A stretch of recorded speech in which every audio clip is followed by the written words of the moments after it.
Air traffic control, you're cleared for takeoff.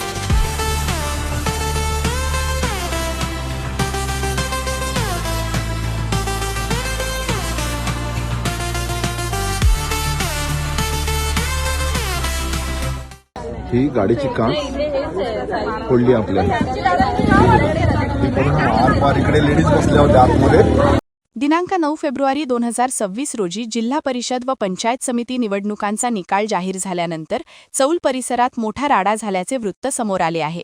Sachin Raul यांच्या विजयानिमित्त नातेवाईक Fortuner गाडीमधून शीतळादेवी चौल येथे दर्शनासाठी जात असताना रात्री 8:30च्या सुमारास तुलाडदेवी मंदिराजवळील उबाठा गटाच्या कार्यकर्त्यांनी त्यांच्या फॉर्च्युनर गाडीला अडवून तोडफोड करून मारहाण केल्याचे आरोप केले आहेत.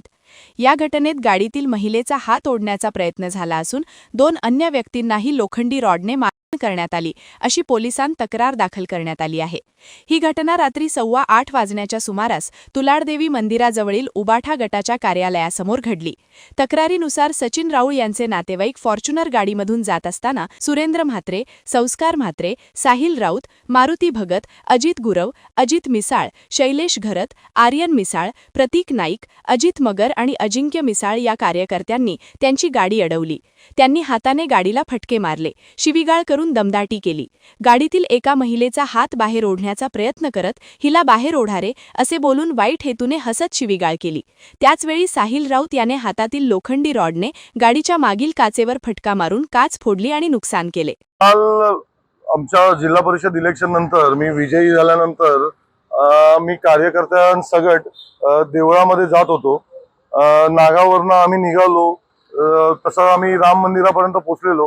तिथे आम्ही असताना माझी स्वतःची गाडी फॉर्च्युनर, त्याच्यामध्ये महिला वर्ग होता, माझ्या बहिणी होती, लहान मुलं होते. ते चाललेले. चालत गाडी जात असताना त्यांचं एक कार्यालय आहे तिथे उबाठाचं. त्या कार्यालयासमोर गाडी अडवून त्या गाडीवर लोखंडी रॉडनी अटॅक करून काचा फोडण्यात आल्या. महिलांना धमकवण्यात आलं. त्याच्या मागे असणारे माझे बाईक घेऊन असलेले मित्रपरिवार होता, त्यांना लोखंडी रॉडनी मारलं. आता मी डॉक्टरांकडे त्यांना घेऊन आलो. त्याच्या पायाला जबर मार बसलाय. आम्ही आता एक्सरे वगैरे काढलेत, नेमकं काय आहे ते कळेल. अतिशय अमानुष प्रकारे हा प्रकार झालाय. तुम्ही ठीक आहे, जनतेने तुम्हाला कौल दिला नाही, याचा अर्थ तुम्ही असं नाहीये की कोणाला पण तुम्ही अटॅक कराल, कोणालाही माराल. काल रात्री आम्ही 4 वाजेपर्यंत रेवदंडा पोलीस स्टेशन मध्ये होतो आणि झालेला प्रकार अतिशय निंदनीय आहे.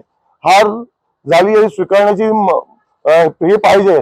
आणि मी अजून एक सांगेन की आत्ताच मी कृषीवल सारख्या पेपरमध्ये बघितलं की त्याच्यामध्ये लिहिलंय की काय कोयते तलवारी घेऊन कार्यकर्ते आलेले. बाबा, एखादा तरी पुरावा दाखवा. काय म्हणजे तुम्ही पत्रकार आहात, पत्रकारितेचं तुम्ही हे बदलताय. माझ्याकडे पुरावे आहेत, गाडी फोडतानाचा व्हिडिओ आहे, मी सगळे तुम्हाला देतोय.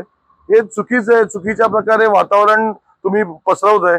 आज पोलीस स्टेशन मध्ये आम्हाला पूर्णपणे रेवदंडा पोलीस स्टेशनच्या सगळ्या पोलिसांवर, सगळ्या अधिकाऱ्यांवर विश्वास आहे. ते योग्य प्रकारे कार्य करत आहेत.